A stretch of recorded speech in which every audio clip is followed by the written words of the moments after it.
Parole de vie, mai 2021. Dieu est amour.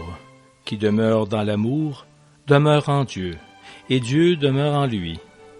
Jean, chapitre 4, verset 16. Dieu est amour.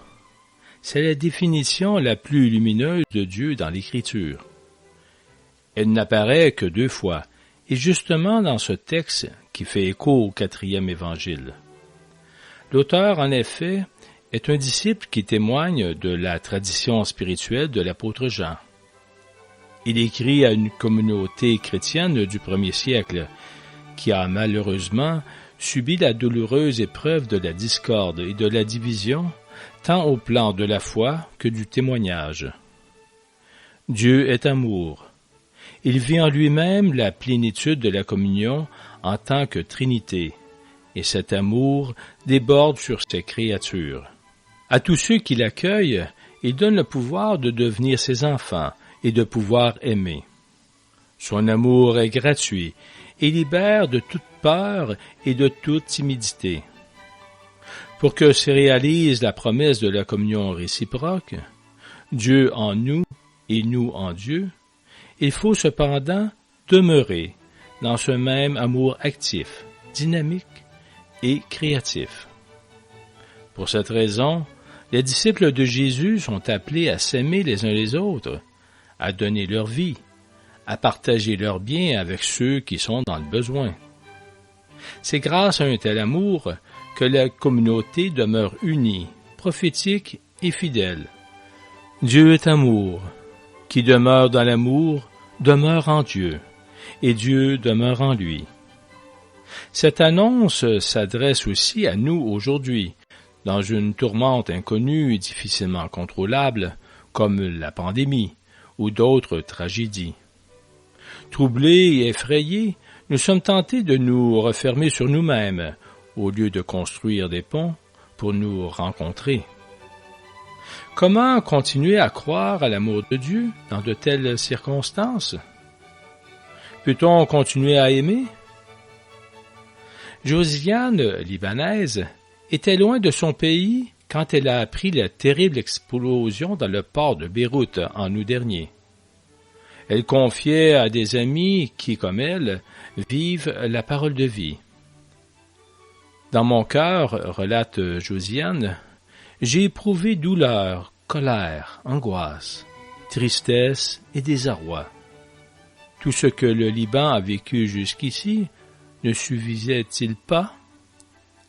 Je pensais à mon quartier, totalement rasé, où je suis né et où j'ai vécu, où des parents à moi et des amis ont été blessés, sont morts, ou ont été évacués, où des immeubles, des écoles, des hôpitaux que je connais bien ont été détruits.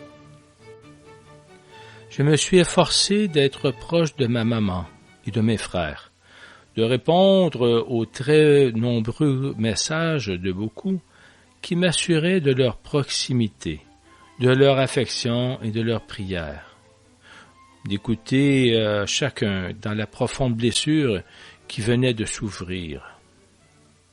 Je voulais croire, et je crois fermement, que les rencontres avec ceux qui souffrent nous aident à répondre à l'amour que Dieu a mis dans nos cœurs. Au-delà des larmes, j'ai découvert une lumière chez beaucoup de Libanais, souvent jeunes, qui se sont relevés, ont regardé autour d'eux et porté secours à ceux qui étaient dans le besoin.